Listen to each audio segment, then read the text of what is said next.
রমজানে আমলের দাম কত? বলে রহমতের নবী দোয়া করেছেন, রজবে বরকত দাও, শাবানে বরকত দান করো, রমজানে বরকত দান করো। এ দোয়া করেন নাই? রমজানের ব্যাপারে কি দোয়া করছেন? আল্লাহ আমার হায়াতটা বাড়াইয়া রমজান পর্যন্ত পৌঁছাইয়া দাও। শাবানের বরকত দাও বললেন, রজবের বরকত দাও বললেন, কিন্তু রমজানের বরকত দাও বললেন না কেন? অথচ রমজানে বরকত আরো বেশি। কেমন বেশি? রমজানে শয়তানের শিকল লাগানো, জাহান্নামের দরজা বন্ধ, জান্নাতের দরজা খোলা। রমজান এমন বরকতের মাস যে রোজাদার ঘুমায় থাকবে তারপর আমল নামায় সওয়াব। রমজান এমন বরকতের মাস, একটা নফল আমল করবে রোজার মাসে ফরজের সমান সওয়াব পাবে। একটা ফরজ আমল করবে 70টা ফরজের সমান সওয়াব পাবে। নবীজি এজন্য রমজানে বরকত দাও বলে নাই, নবীজি বলছে রমজান পর্যন্ত পৌঁছাইয়া দাও, কারণ এত বিশাল বরকত আমি কাজ করিয়া নিব, এমনি হাওয়ার উপরে নিতে চাই না। আমি কাজের মাধ্যমে নিব, রোজা রাখার মাধ্যমে বরকত নিব।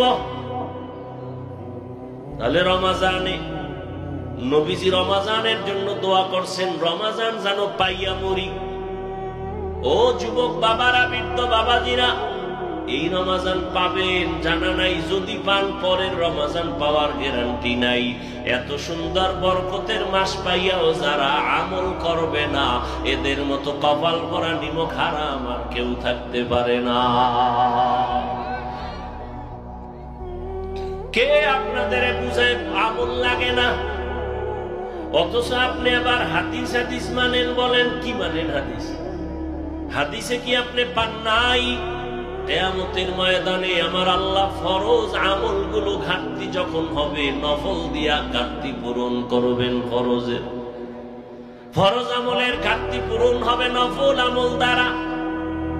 আর রমজানে নফল তো নফল না, একটা নফল ফরজের সমান। আমলওয়ালা আল্লাহর গোলাম আল্লাহকে মুহাব্বতের বন্ধনে আকৃষ্ট করার জন্য দুইটা আমল আছে মারাত্মক, যেই দুইটা আমলের দ্বারা আমার মাওলা বান্দার উপরে মায়ার নজর দেন। একটা আমল হলো নামাজ, আর একটা আমল হলো কোরআনের তেলাওয়াত।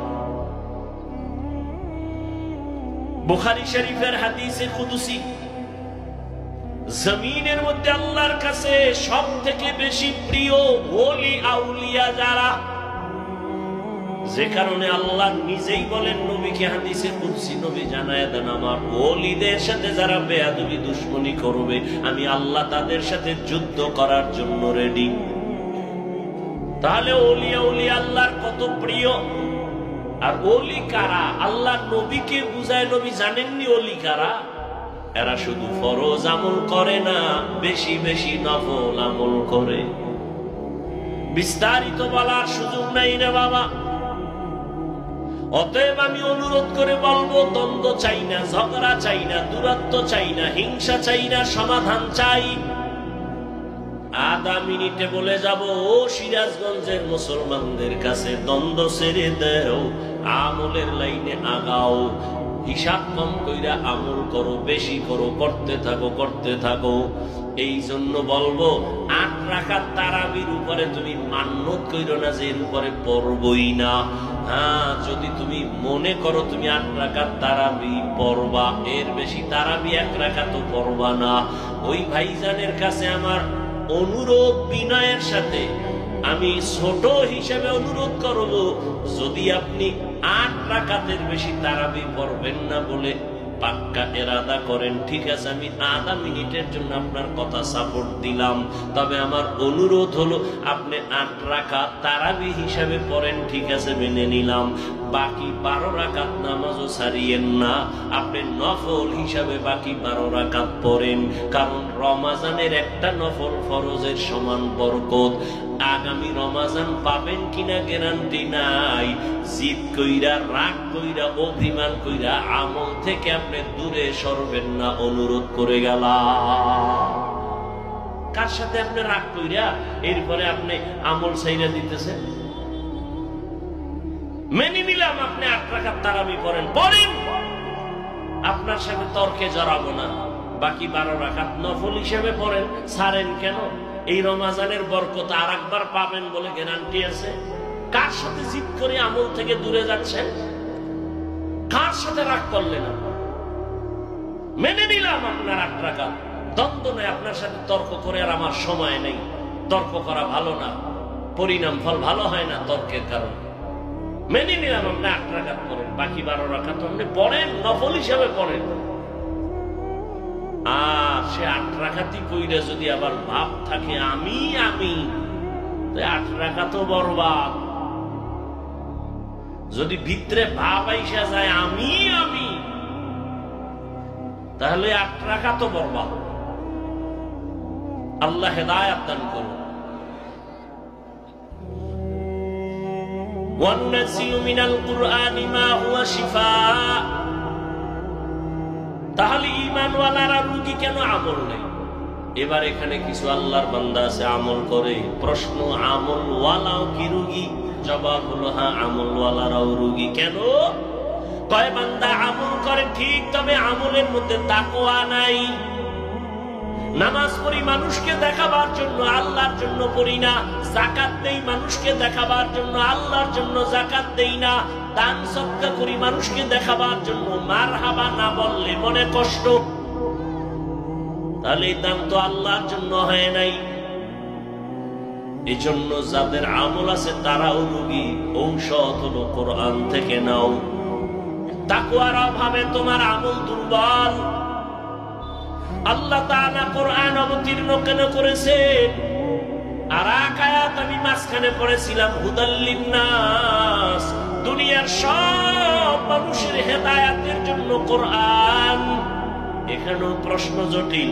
যদি সমস্ত দুনিয়ার মানুষের জন্য কোরআন হেদায়েত হয়, দুনিয়ার মানুষ কেন হেদায়েত পায় না? পাইছে সবাই। আর এই মানের দি পায় না, দুনিয়া বাদ দাও। এই মাঠের সবাই পাইছেন।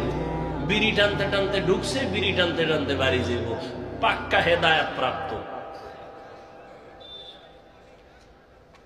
তাহলে এই মানুষ হেদায়েত পাইল না কেন? হেদায়ার মালিক আপনার ওয়াদা কই?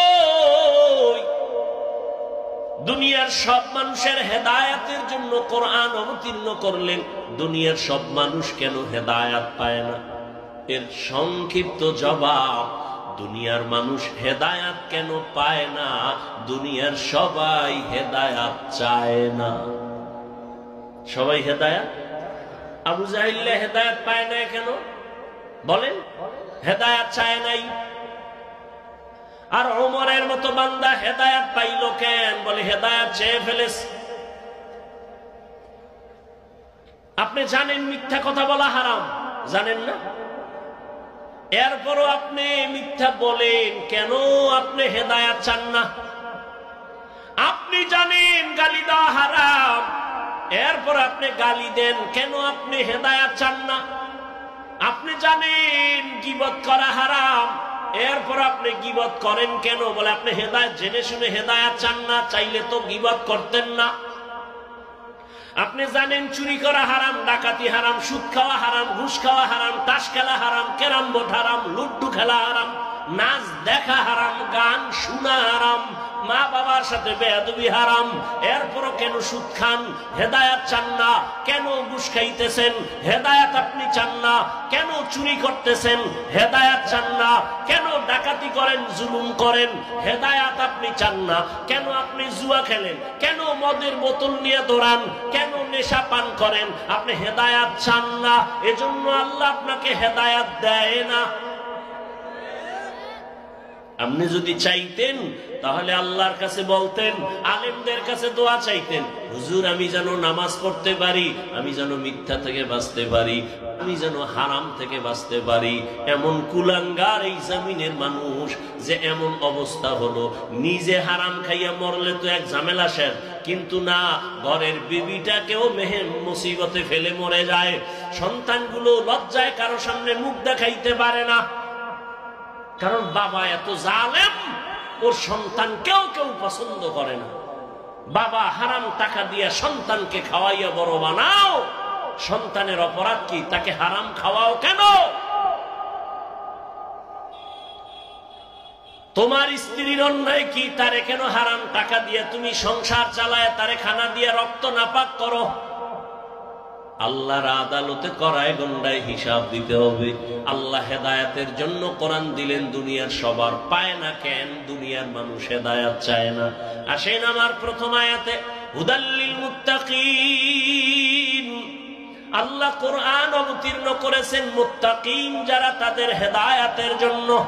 এখানেও ভালো করে একটু খেয়াল করেন, মুত্তাকি কারা? যাদের মধ্যে থাকবে তাকওয়া। তাকওয়া মানে আল্লাহর ভয়। তাকওয়া মানে কি? আল্লাহর ভয়। আমি যদি আপনাদেরকে এখন প্রশ্ন করি, এই ময়দানে আপনারা কারা